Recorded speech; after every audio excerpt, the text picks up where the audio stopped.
right, I just want to welcome everybody and also welcome Lisa. So I'm going to read a little bit about, introduce our speaker, Lisa Zakos. Lisa, I think it's over 23 years of experience, is that correct? In the nutrition industry? I'm a dinosaur, yeah. So Lisa is a nationally recognized nutritional consultant and educator. She's an author and co-author of our MedeXN Natural Nutrition Coach program. We're so excited to have her as part of the program, actually developed the program. She founded her own company, New Vitality Health and Wellness, in 1998 to provide natural nutrition and wellness support to businesses and organizations all across Canada. And she's presented to so many thousands of people and thousands of nutrition seminars. It's amazing, to so many clients, including the Toronto Police Service, TELUS Mobility, University Health Network, and so many more. She also partners with corporate wellness providers, including Good Life Workplace Wellness, Dempster Wellness, and Working Well. Lisa's taught nutrition at the Canadian School of Natural Nutrition, Centennial College, Transformational Art College, and the Canadian College of Acupuncture and Traditional Chinese Medicine. And in 2020, she partnered with MedeXN to co-author our Natural Nutrition Coach Certificate Program. So welcome, Lisa. We're really excited to have you, and thank you for being here today. Thank you so much, Heather. Thank you for that lovely introduction, and welcome to everybody, and especially to those of you who are joining us from across Canada. We are located in beautiful Halifax, Nova Scotia. And as Heather was reading my bio, she wasn't joking when she said thousands of seminars. I mean, over the past 23 years, yes, I got a lot in there, of course, but there were days when I would give 4 or 5 live seminars a day. I lived in Toronto, and I would sometimes have seminars from one end of the city to the other, and I would be driving back and forth. And if you live in Toronto, or if you've been to Toronto, you know what the traffic situation is there, which is actually one of the reasons I left the city in the first place. But I remember those days, which was pretty much 5 days a week, thinking, one of these days, this lifestyle is going to catch up to me. And every day I would stand at the elevator or sit at a red light, and there was a mantra in my head: I'm so busy. I'm so busy. I've got so much to do. I can't keep up, all this negative talk. And that conscious thought was always there. One of these days, this lifestyle is going to catch up to me. And what was the lifestyle? It was running around all over the place, helping. Right? Because this is what we do. We heal people, we help people, we give nutrition advice, we give wellness advice. So I'm out there giving advice to everybody else on how to balance their body and balance their lifestyle. And in the meantime, there was very, very little balance in my own. Now, I guess the ego part of me thought that, well, I know what to do if that ever happens.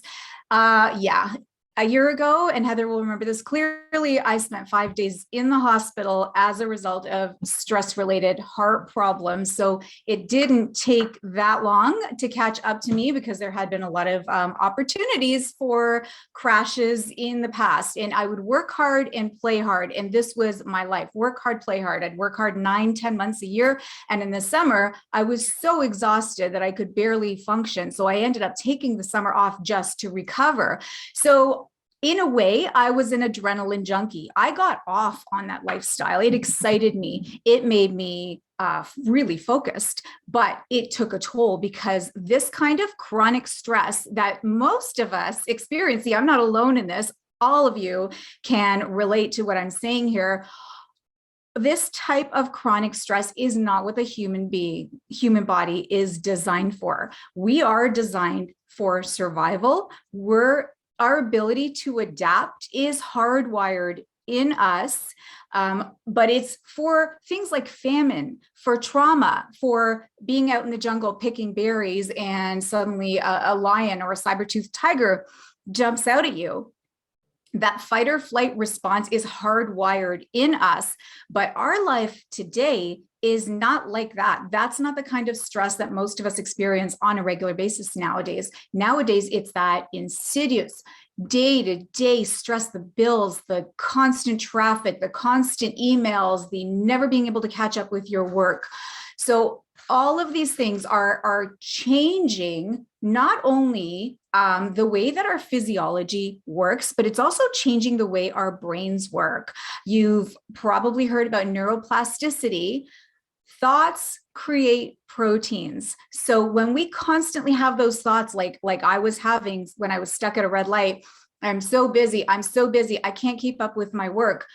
There were changes going on in my brain, connections that were reconnecting to make sure that that was going to be true for me forever, because my brain physically changed when I had those thoughts. And when I finally realized that, I had to change my thoughts to be able to change my lifestyle, to be able to change my work patterns, my habits, even my eating habits, and to find and create that balance in my life. Now, unfortunately, as it was for me, as it is for many, many people, I had to crash many times. I had many crashes. I've spent many nights in the hospital. Last year was not my first time, because of stress related causes. And that's really crazy when I think about it.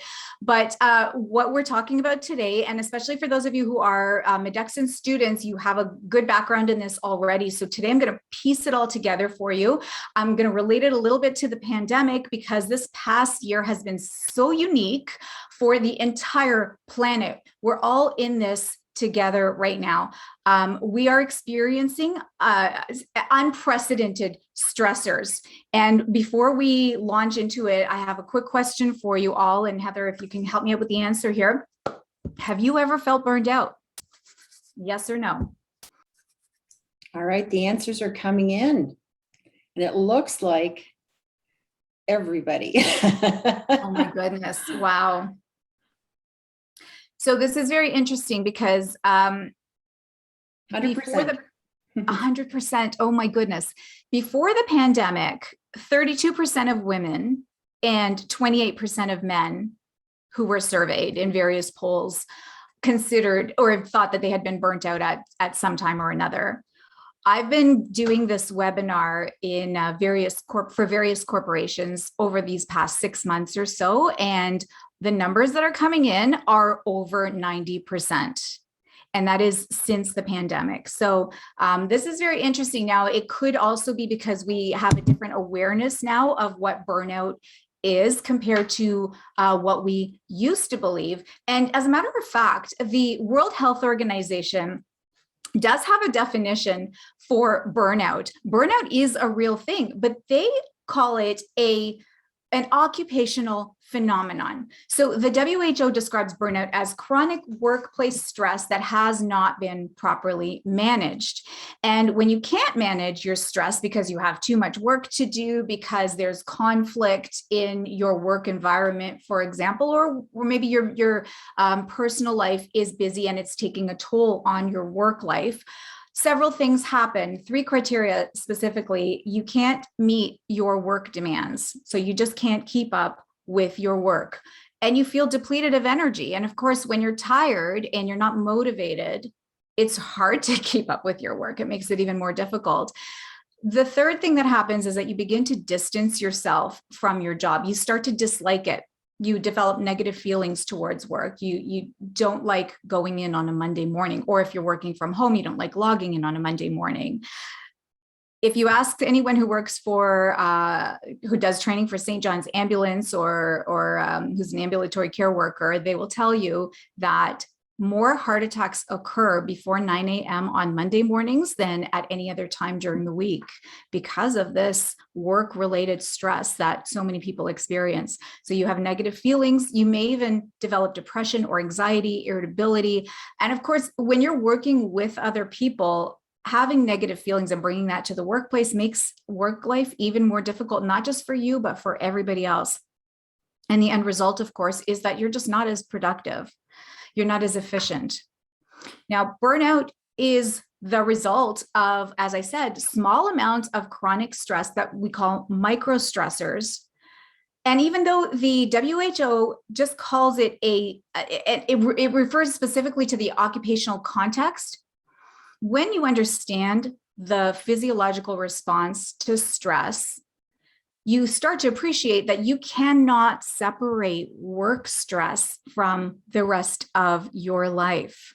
it will carry over because that reaction is happening inside your body. And the symptoms of workplace stress and burnout are strikingly similar to adrenal fatigue or adrenal dysfunction. You might be familiar with that term. And that can lead to illness, as we're going to see today. Workplace stress or any kind of stress will affect us and those around us, not just in the workplace, but personally as well, because your body reacts to any type of stress in the same way.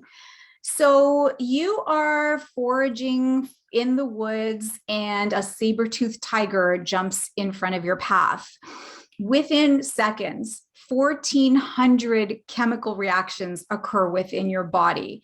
And all of that is happening in seconds to keep you alive. So usually there are two reactions, and this is what we call the fight or flight reaction. You either stay and fight the saber-toothed tiger, if you're very brave, or like me, you would run like heck as fast as you can to get out of there.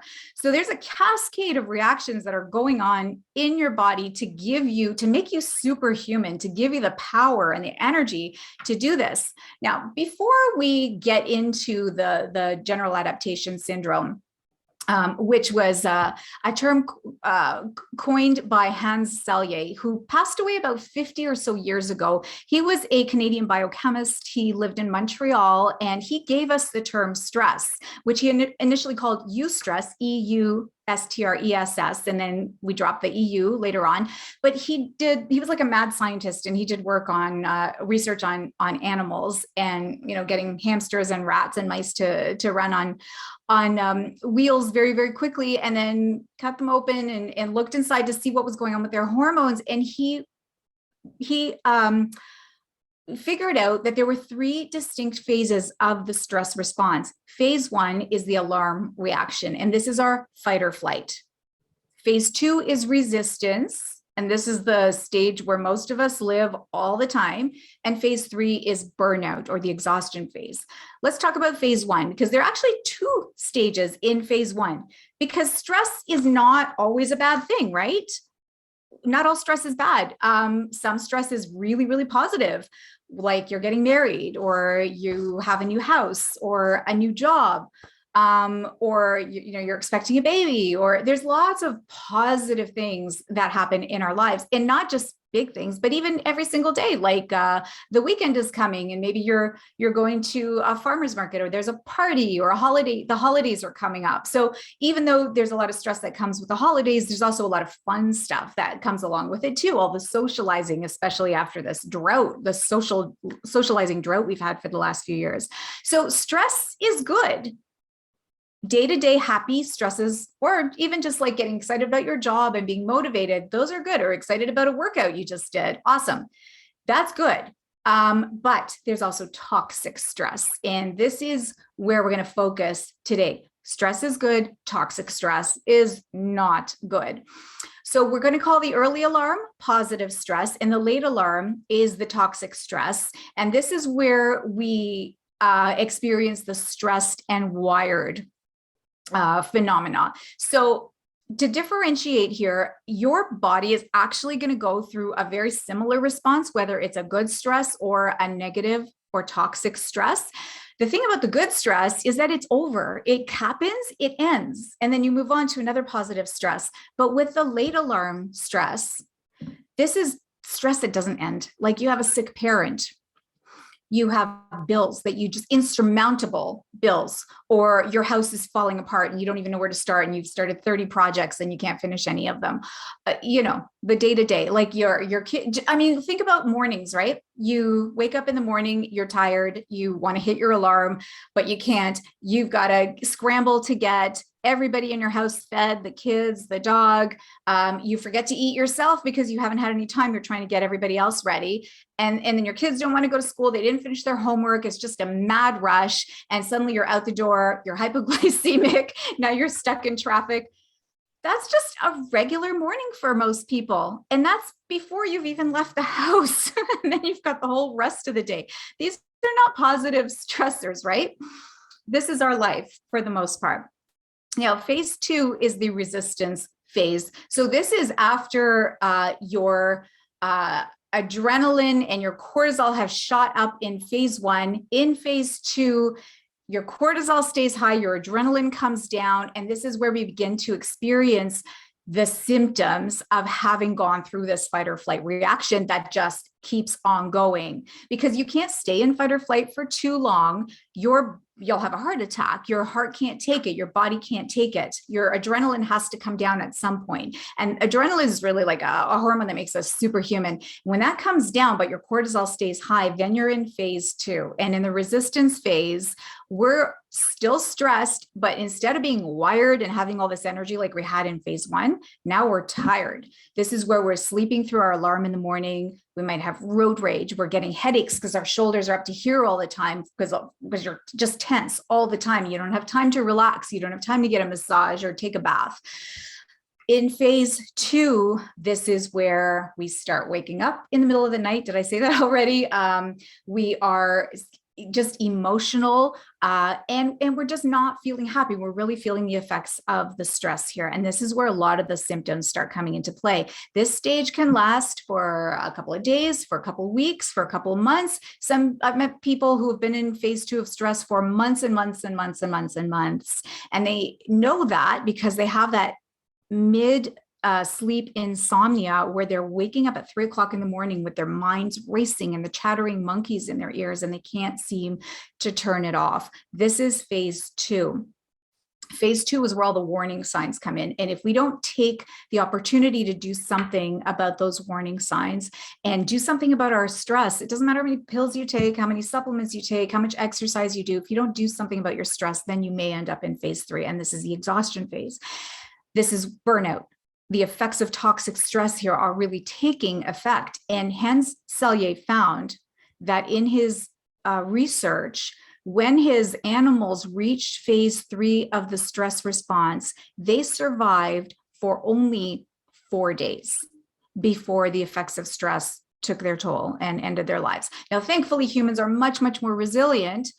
But by the time we enter phase 3, we've got symptoms coming in. This is when we start getting chronic inflammation or heart problems, or it could, whatever your weak spot is, that's where you're most likely going to feel the effects or notice the effects of the long-term stress. So we're going to get into this in more details, but let's go back to phase 1 because I like to start at the beginning.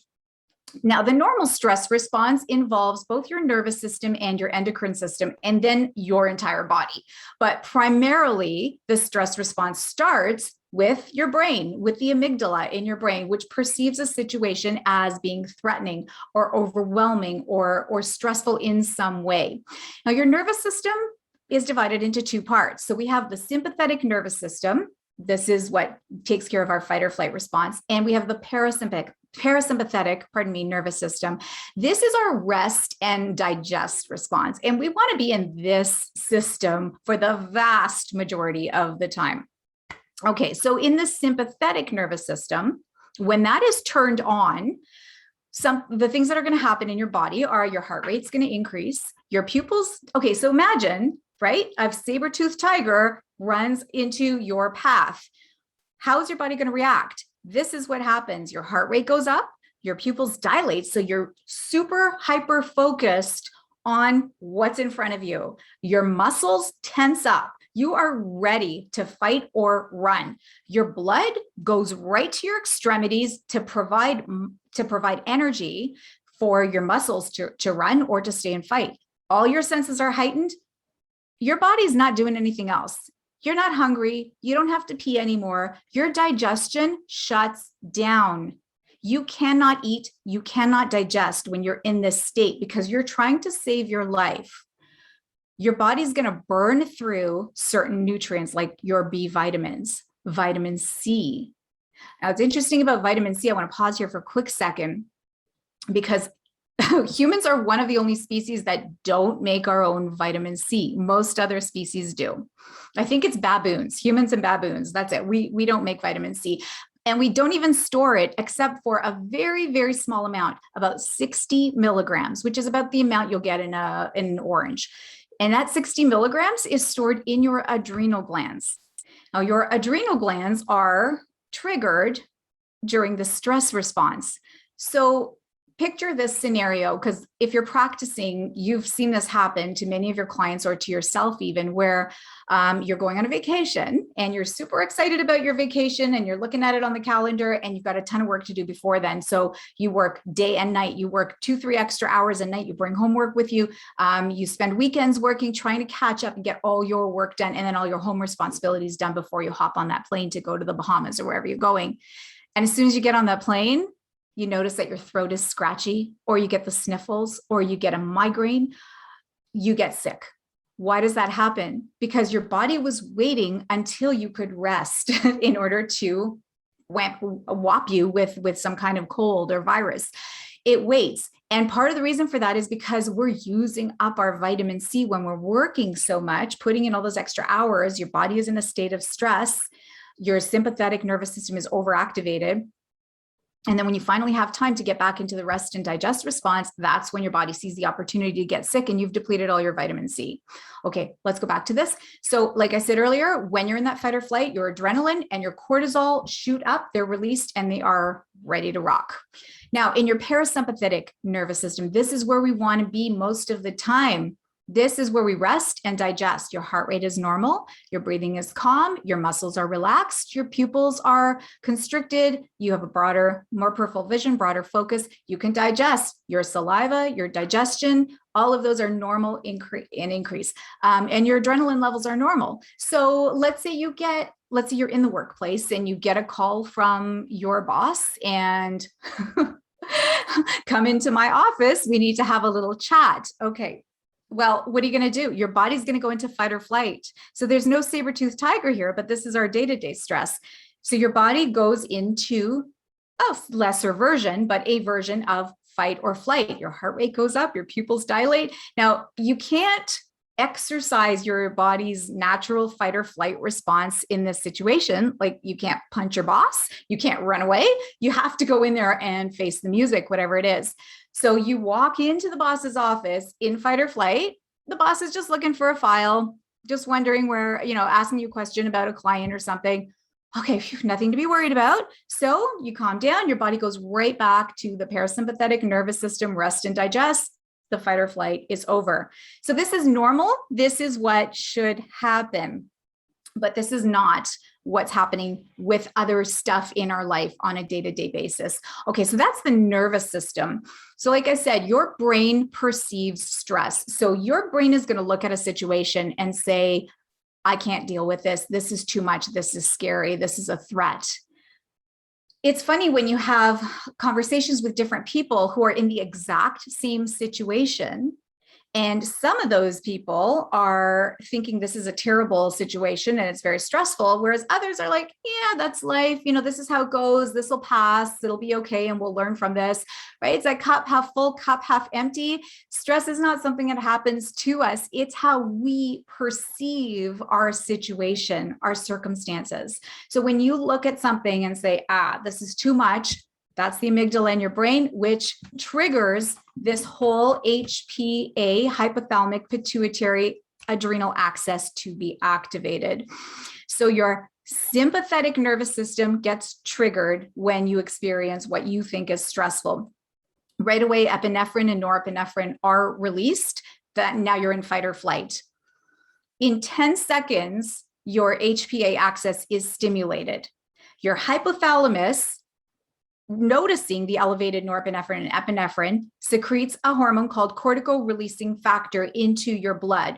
CRF instructs your pituitary gland, now let's call the pituitary gland the manager of this whole outfit, to make adrenocorticotropic hormone, ACTH, which is released into the blood. It travels down to your adrenal cortex, where it stimulates cortisol release. And then cortisol stimulates the rest of the team, which we're going to see in just a moment, and alerts the team that there are changes coming. So let's call the hypothalamus the CEO. Let's call the pituitary gland the manager.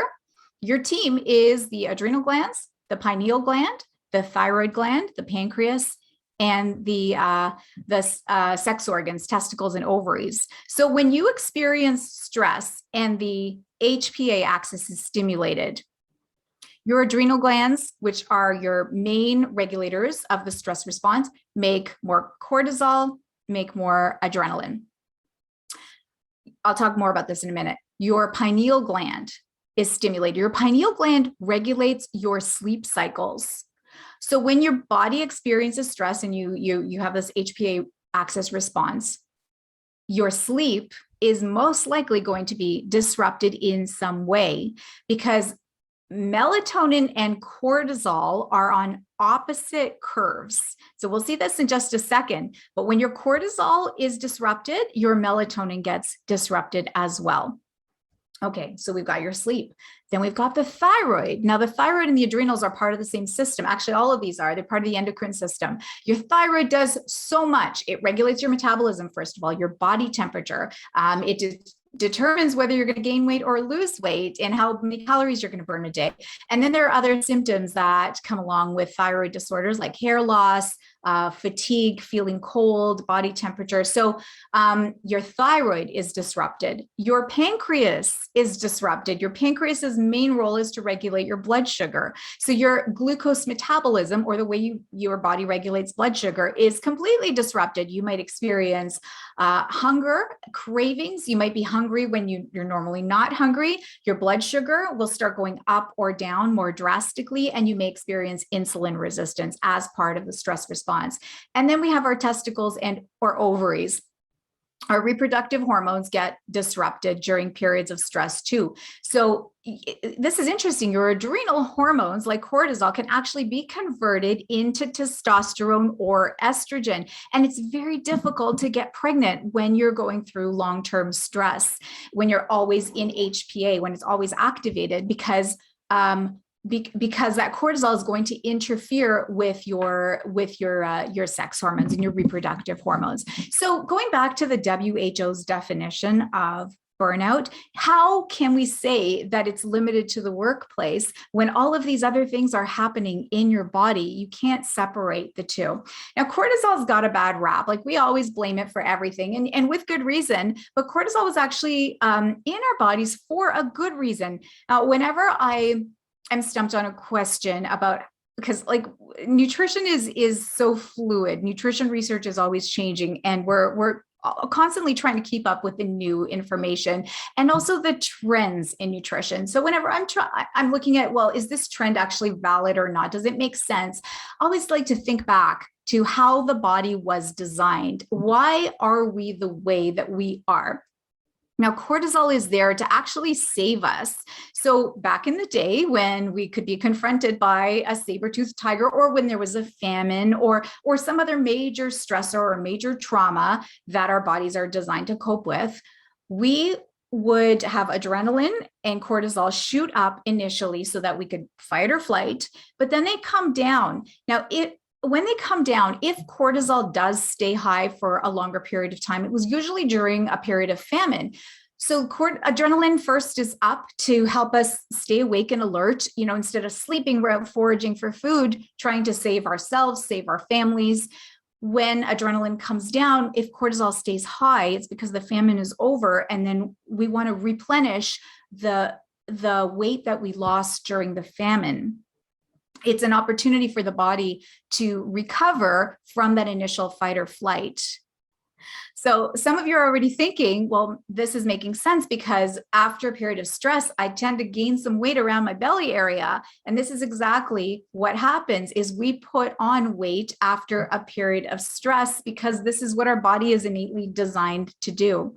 So cortisol is the body's primary stress hormone, but its number one priority over and above survival, well, actually it's interlinked with survival, is to keep feeding your body and your brain, especially, glucose. So your brain is relying on glucose during stress, during fight or flight, which means that cortisol is going to make sure that any kind of glucose in your body is directed to that fight or flight response. And it's going to take it away from other systems and other organs and other parts of your body to make sure that you are ready to fight or flight. So 1 second, we'll get to that in a minute. Okay, so blood pressure is part of that. And when you're in phase one of the stress response, that fight or flight, your body is going to kick sodium right back into your bloodstream to to put sodium back into your limbs so that you can actually, like, your blood pressure is going to go up during the fight or flight response so that you have the energy to move faster. So stay tuned. We're getting to the details here. Okay, so let's look at what a normal cortisol range looks like. So it's supposed to start really high in the morning and then just decline throughout the rest of the day. So when you wake up in the morning, 7, 8 o'clock, your cortisol should be at its highest point. And then as the day goes on, aside from small little, bumps along the way, it should progressively come down and be at its very lowest point when it's time to go to bed. So sometime after 10 o'clock. And then it should stay rock bottom down around 1 right through the night until it gradually rises again around 5 or 6 or 7 o'clock in the morning when it peaks. So in a perfect world, when the body is working normally, 7 a.m., your eyes open, you have lots of energy, you feel fantastic, and you are excited and ready to go for the day. And then as the day goes on, you get more and more tired. Now, I mentioned earlier that melatonin is the exact opposite. So melatonin should be at its lowest point in the morning and then at its highest point at night. But when cortisol is disrupted, it disrupts melatonin as well. Okay, so some of the symptoms that will tell you that your cortisol and adrenaline are out of whack are many, actually. There's so many here. So you have trouble getting up in the morning. You're tired all day long. And even if you have a nap or if you sleep longer at night, you're not any less tired. And because you're tired, you can't be as productive as you would like. You're hangry. And you know what that means, right? Where you are, it's a combination of being hungry and angry. And this might be new for you. And it's because your insulin is not being accepted into your cells the way it should be. And you're experiencing blood sugar fluctuations. You are starting to get digestive problems like maybe some IBS, maybe some acid reflux or heartburn, brain fog. This is a big complaint among clients who are suffering from adrenal imbalances.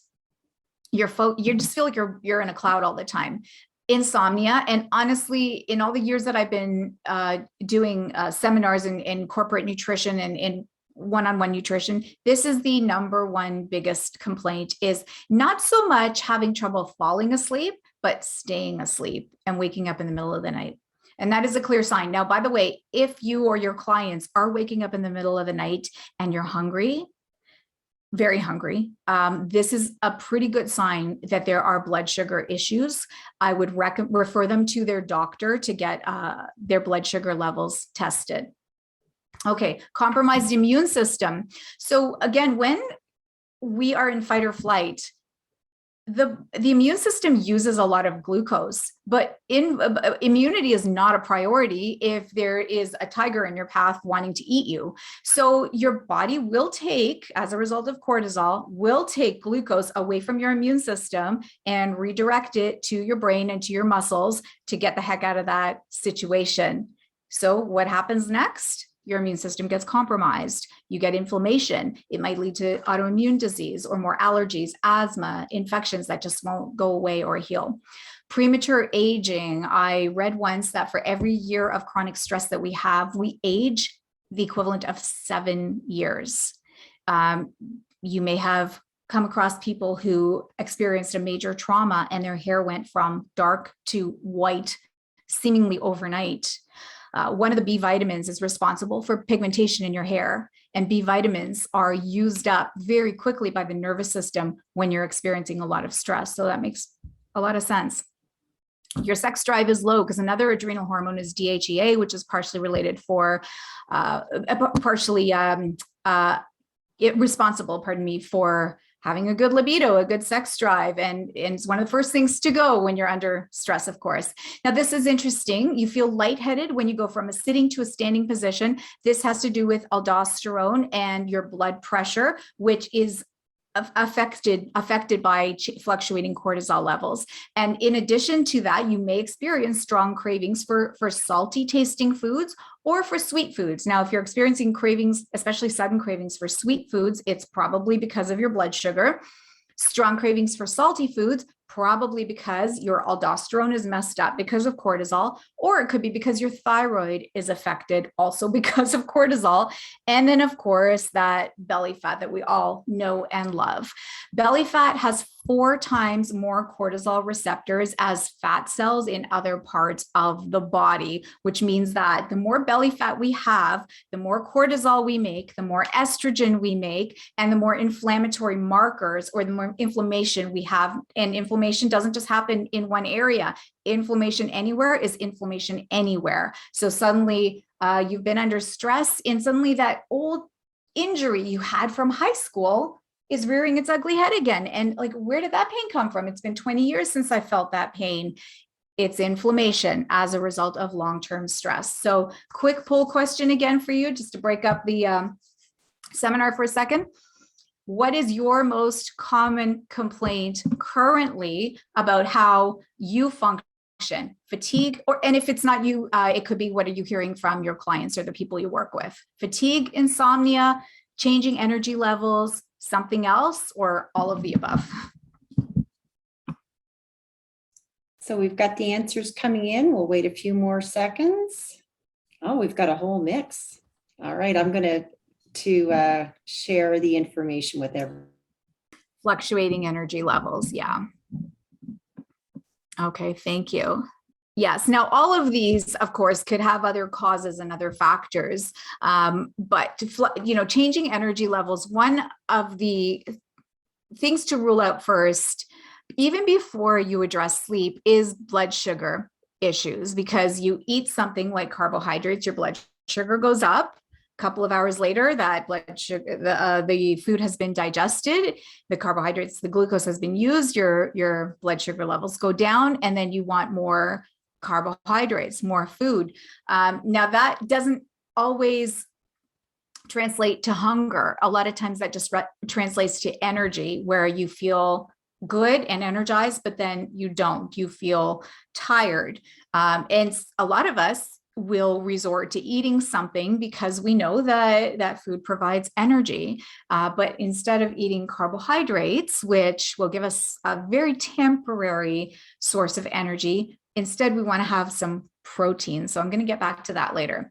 Okay, so if you're if you're experiencing ups and downs throughout the day, this is very likely what your cortisol cycle looks like. So remember that beautiful graph we had earlier where your cortisol is high in the morning and then it comes down as the day goes on? This is what is happening for most people. So middle of the night, we get this spike in cortisol and you wake up and your brain is suddenly obsessed with your to-do list, with all the things you haven't done, all the things that you're late with, the library books you didn't return, the bills you forgot to pay. How am I going to pay that bill? I've got my in-laws coming to visit, blah, blah, blah, all this stuff happening in your brain at the same time. And it's like, by the time you finally calm yourself down and fall asleep, it feels like the alarm goes off 2 seconds later and you wake up and you're even more tired. So when you wake up tired, what do? We drink more caffeine, more coffee. Then in the afternoon, we want sugar, especially around 3 o'clock when we're supposed to be having a siesta. So a lot of us have these intense cravings at 2 or 3 o'clock in the afternoon. And because we can't lie down and take a nap, there's just no time for that. Instead, we eat sugar, we drink more coffee. Stuck in traffic, work deadlines, family crisis at 10 o'clock at night. Yeah, this is our life, right? All right, so let's review the general adaptation syndrome one more time, and then we'll get into some troubleshooting. So again, phase 1, positive stress. Remember the good stuff. You're getting married, you love your job, you have an exciting weekend, you have family coming from the holidays and you're super excited. Your cortisol levels are in normal range. You feel great, you feel energized, you sleep well, you're focused, you're sharp. That stress is up and down, it goes away, problem solved. Phase 1, late alarm reaction. This is where we get into fight or flight. So our cortisol level spikes a little bit higher than normal, but then it comes down. But this happens constantly. Every time you think about that bill you have to pay, that massive tax bill that came out of nowhere, every time you think about the family that's coming for the holidays and you don't really want to see them, every time you think about your unhappy relationship, or how much you can't wait to leave your current job, or whatever that stressor is, every time you have that thought, your cortisol spikes and your body goes into a little fight or flight. Okay, so you might have, if you have this thought constantly, chronically, you might start to feel on the edge. You find it hard to fall asleep. Your mental state is scattered. You're not focused. You're not as clear-headed as you would like to be. If this continues on after, could be a day, could be a week, it could be a month, you go into phase 2, or the resistance phase. And this is where your cortisol curve looks zigzaggy, like we saw in the previous graph, where you're always feeling like life is too much. Your mental state is all over the place. You might have anxiety. Your sleep is a mess. So you're tired the next day. And when you're tired, you can't focus as well. You're going to see changes in your digestive system. You're going to see changes in your appetite. You might have more cravings. You might be hungrier. You might be wanting more sugar or more salt. This is interesting. You're working out and you're not building muscle. You're not seeing results. And it seems like your muscles are breaking down faster than they used to. You might want to blame it on aging, or there's probably a lot of other things we could blame it on. But remember that cortisol's number one goal is to make sure that there is enough glucose to supply your brain. So when you're exercising, your body is not going to build that muscle. Instead, cortisol is going to steal amino acids from your muscles. It's going to break amino acids down, create glucose instead, and send that glucose to your brain so that you can deal with the fight or flight. So it is very difficult to make and maintain muscle when you're in the resistance phase, when you're in phase 2. So more on that in just a minute.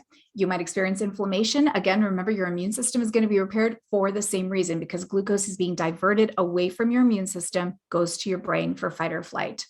Okay, then if we allow ourselves to get into phase 3, this is where your HPA axis is exhausted. Now, instead of your cortisol being high all the time or up and down, now it's just low all the time. There is a disease called Addison's disease, where your adrenal glands just stop making cortisol altogether. This is not Addison's disease. This is just low cortisol. It's different from Addison's disease. As a matter of fact, like, even trying to get a doctor to test you for this might be challenging. You have to really present a convincing case to have some testing done to evaluate your cortisol. And we'll talk about different tests that are available towards the end of the presentation. But right now, subjectively, what you're going to feel is you're just exhausted all the time. You can sleep a lot. In fact, you do sleep a lot, but you never feel rested. You have zero motivation. You feel burned out. You just can't smile. You can't be happy. Nothing makes you happy.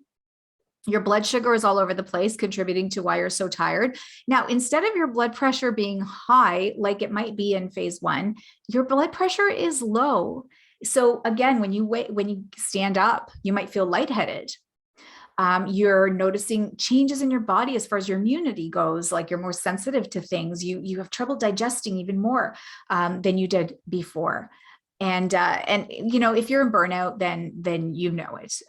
Most of us, all of us, have been there at one time or another. So where do we come in as nutrition experts? Because there is a lot that we can do for ourselves, but also that we can recommend to our clients. And again, because glucose is such a big deal here, when in the way that your body processes sugar when you're in stress, all the time actually, but especially under circumstances of stress, this has to be prioritized for every single client we work with who is experiencing a stress response.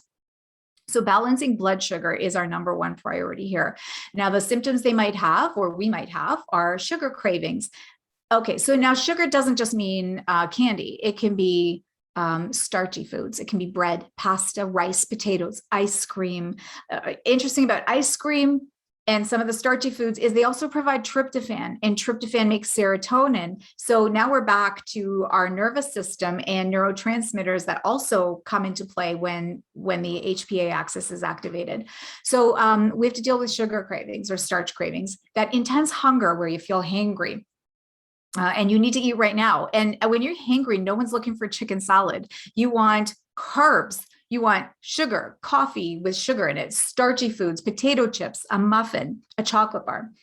You might find yourself overeating because of the sugar cravings, but also, you know how it is when you're stressed, you're not really mindfully eating, right? So you're thinking about your problems and you're shoveling food into your mouth without even being aware that you're eating in some cases. And now we're laughing at this, but I see this every single day with my corporate clients because they almost all of them eat their lunch at their desks. And it's even worse when they're at home, because at least when they're in the office, they go out for lunch with their colleagues, or they might go into the cafeteria or the kitchen. But when they're eating at home or working from home, most of them are eating at their desk. Now, when you're eating at your desk, you're not paying attention to your food. Plus, you're not in that rest and digest mode that your body really needs to be in order to digest food properly. So you're eating in a state of stress, and you're not going to feel full. You're not going to feel satisfied. I mean, if I'm working and eating at the same time, I go for another bite, I reach for another bite, and there's nothing left on my plate. And I don't even remember eating because I've been so focused on something else that I'm doing. So you need to take that time away. Okay, food fatigue, mood swings, and lightheadedness. All right, so how do we counter this? Okay, so we want to, oh, sorry, I was just checking the chat there. I'm just going to close that up again. Yes, the presentation is being recorded, so you absolutely can watch it again. Okay, so we counter the blood sugar issues by making sure that we include some protein with every single meal and snack of the day. And that includes coffee, by the way. I know most of us don't really think of coffee as a snack, but if you're drinking coffee with sugar in it, that suddenly becomes a carbohydrate snack. So you need protein to buffer that sugar absorption. Add fiber. Now, honestly, fiber is not going to completely stop the insulin response because it's still carbohydrate, but it will slow down the insulin response. So for men, we're aiming for 38 grams a day, which is a big ask. That's a lot of fiber. So in this case, eating, beans and whole grains and legumes, that will provide a lot of dietary fiber, but you might want to also add some ground flax seeds or some chia seeds, which is also a prebiotic, some other source of fiber too, to buffer the response. And for women, 25 grams a day or more. And make sure you take out all the white stuff. This is imperative. All the white bread, white rice, white pasta, the white flour products, the cakes, sugars, cookies, get them all out of there, replace them with complex carbohydrates instead, whole grains. Avoid the high glycemic foods, avoid added sugars, and watch out for the caffeine. Okay, improve digestion. Now, this is also a priority as nutrition experts. Always, everyone needs to, we have to look at digestion with every single person we work with, but especially when they're under stress, because this is not the time to go to the keg for a 20. This is not the time for a holiday meal, which is really ironic because the holidays are very stressful for a lot of people. And this is when we have one of our biggest meals of the year. I always say to people who are struggling with digestive problems, you're a baby. When you are having trouble digesting, think of yourself as a newborn, as a baby. What do babies eat? They eat or a toddler. I'm not suggesting you drink breast milk. As a toddler, you want a soft foods diet. So puree, mash, soups, stews, something that's already broken down, that's very easy to digest. Soft foods take a lot of the pressure away from your digestive system and are much, much easier to digest. So smaller meals, which means you might have to eat more often because you're hopefully digesting a little bit faster. This is so important and so overlooked.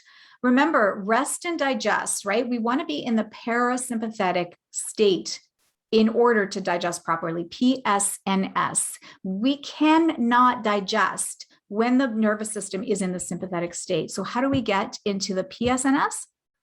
It's as easy as taking 3 deep breaths before you eat.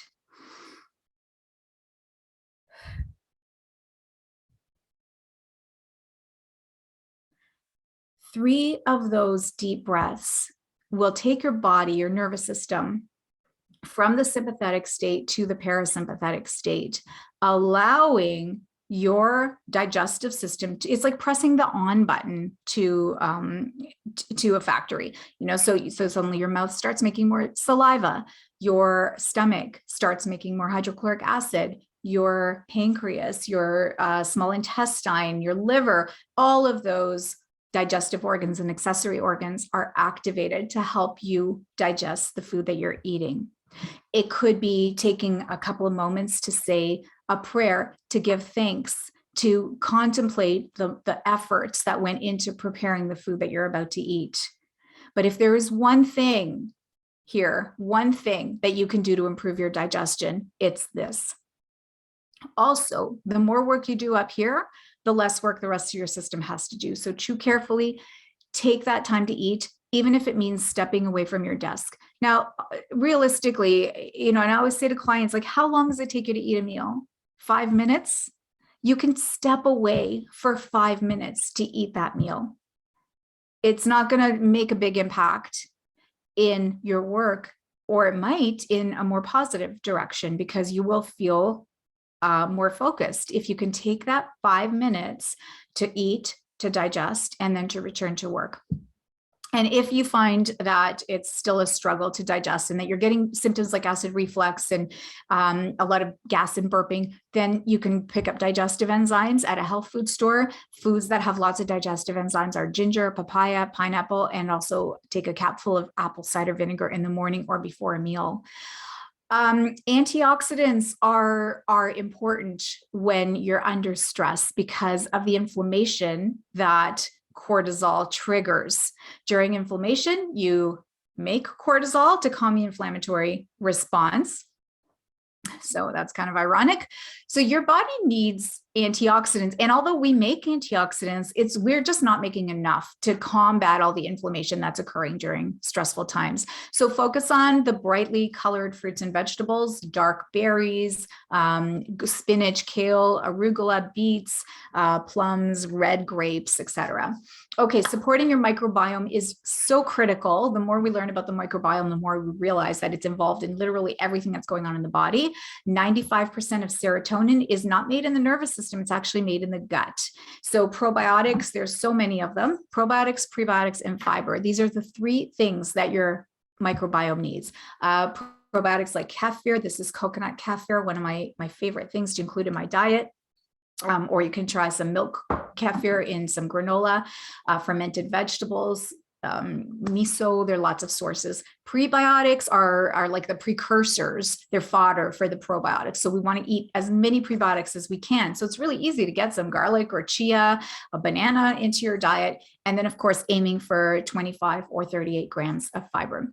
Supporting your nervous system. Now, this is where we pull out the big guns because food is just not enough in this case. So we want to look at some supplements. My favorite supplement for dealing with stress is the B complex. And I think I take B complex more than any other supplement, even more than my multivitamin, and I always have, because it helps me focus. It helps keep me calm. It helps keep me alert throughout the day, and then helps me sleep at night. Your urine should turn fluorescent yellow when you take a B complex. That's an indication that the supplement has broken down and the nutrients are in your bloodstream, and that's very, very important.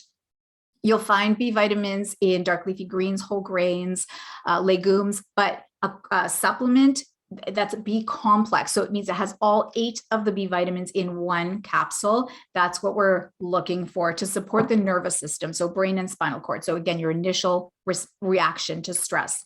Magnesium, there's lots of different types of magnesium, but the best one for stress specifically is magnesium glycinate. And this is a combination of magnesium with an adaptogen called ashwagandha that is really amazing. I find this like a sleeping pill. When I take this, I can't focus. I need to go to bed. So I take this before bed and it helps me sleep beautifully, especially when I'm under stress. And also omega-3 fatty acids, one of the most Effective anti-inflammatories you can include in your diet. You'll find it in fish. If you're vegan, algal oil, some nuts and seeds have omega-3.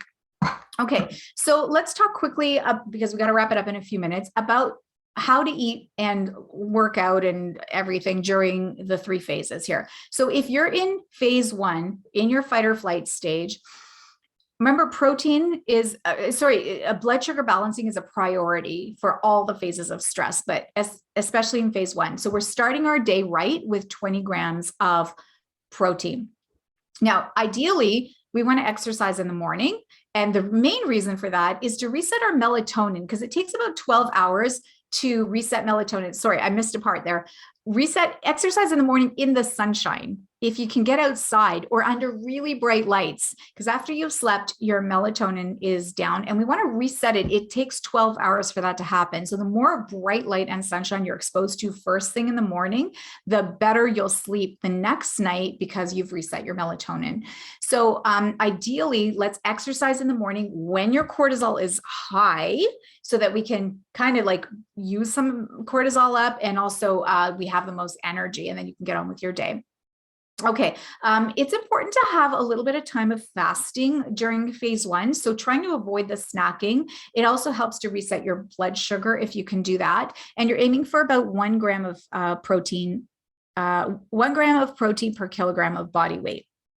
And here, because in fight or flight, our blood sugar, our blood pressure tends to be high, we want to keep our sodium levels at a minimum, so 1,500 milligrams or less. In phase 2, routine is really important. So try and eat and sleep at the same time every day. Again, start your day off right with at least 20 grams of protein. So keep your exercise to a low impact or some strength training. Remember, your body's not building muscle here, so don't kill yourself. Like don't push it with your strength training, maybe higher reps. Prioritize blood sugar again. And here we want to eat constantly because we need to supply that brain with glucose. So your protein is going to go up a little bit. And in this phase, it's better to cut back on coffee a little bit and replace it with herbal tea or green tea. And about an hour before bed, maybe eat something with tryptophan in it to help you fall asleep. In burnout, we want to eat a protein-rich breakfast first thing in the morning. Do not wait, because the longer you wait, the more it's going to cause your cortisol to actually crash, and it puts your body into more of a stress state. So we're not intermittent fasting here. We're eating first thing in the morning by 8 a.m. or within an hour of waking up. You do not want to push yourself more than you have to here. So low impact exercise, eat frequently, small meals, and include some salt in your diet here because your blood pressure is low, and having a little salt in your diet is going to help your blood pressure rise a little bit to help you recover. Include some turmeric in your body. Turmeric is a powerful adaptogen and it's got a lot of anti-inflammatory principles. And also cinnamon too will help balance out your blood sugar. Okay, adaptogens quickly before we wrap it up are ancient herbal remedies that have been used in India, China, around the world. The term adaptogen literally means adapt to change or adapt to stress.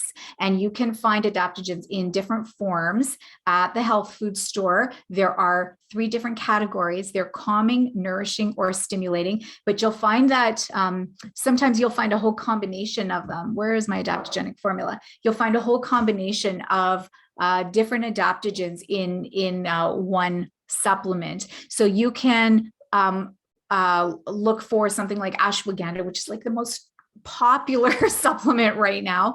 Ashwagandha is very calming. It's anti-anxiety. It helps reduce cortisol levels.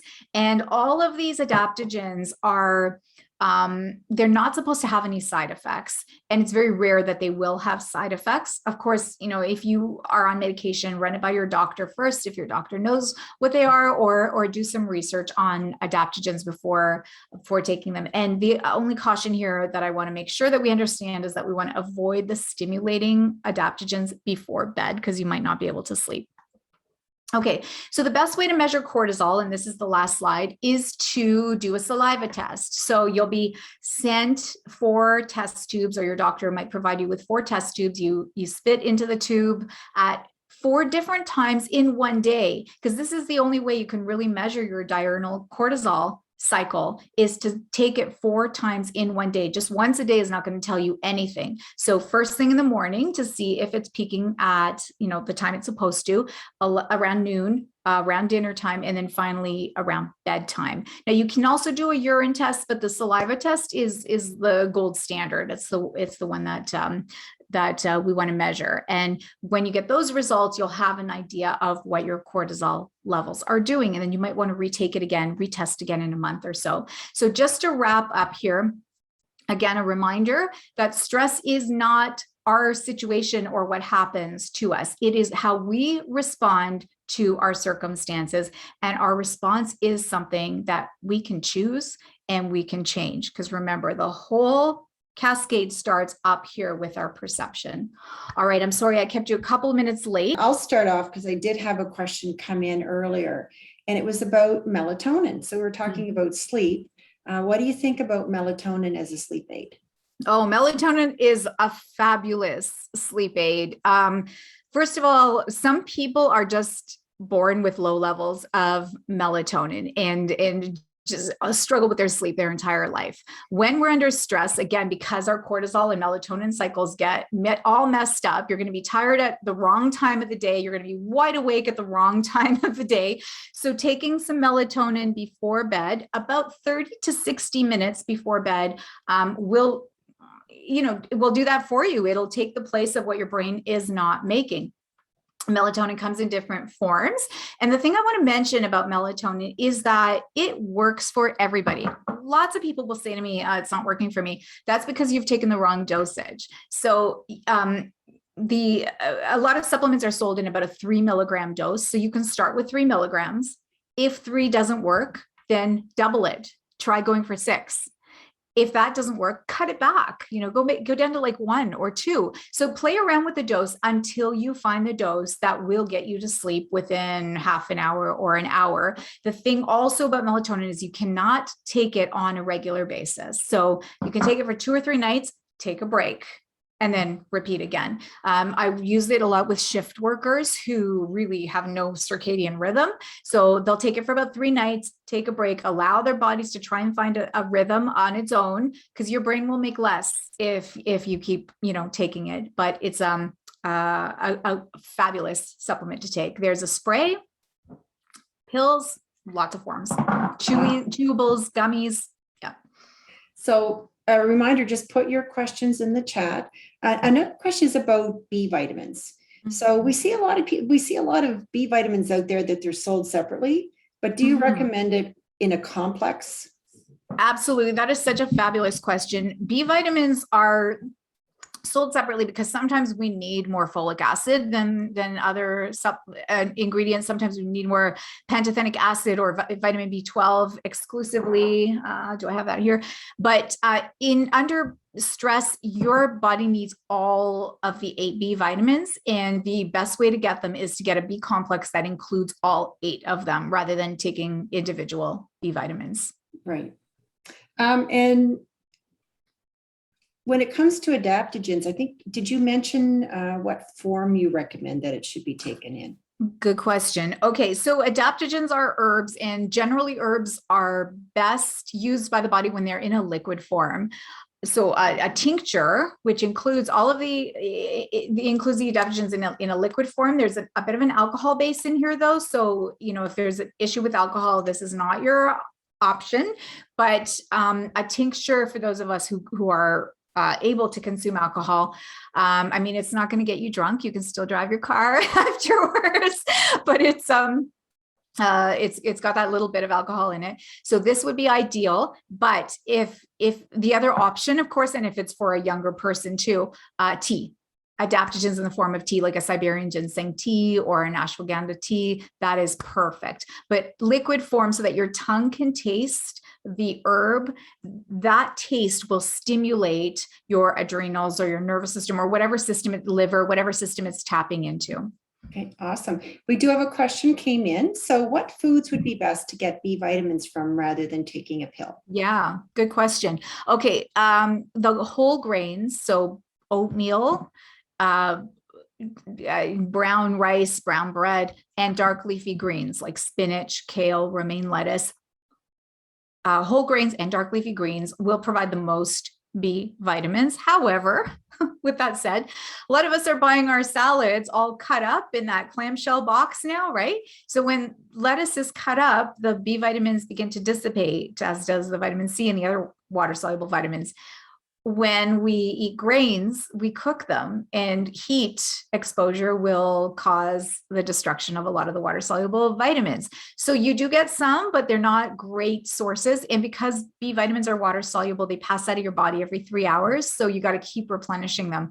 That's why in this case, I do normally like to recommend food as your main source. But in this case, with a lot of stress, B supplements are a better form.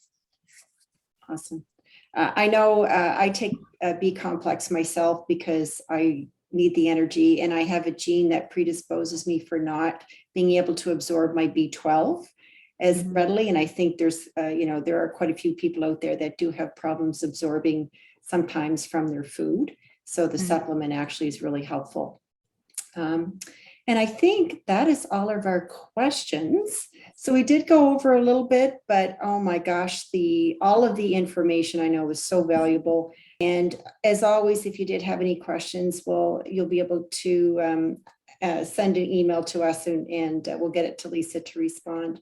So I just wanted to say thank you so much, Lisa, for sharing your wealth of experience and your time. And thanks to everybody for listening.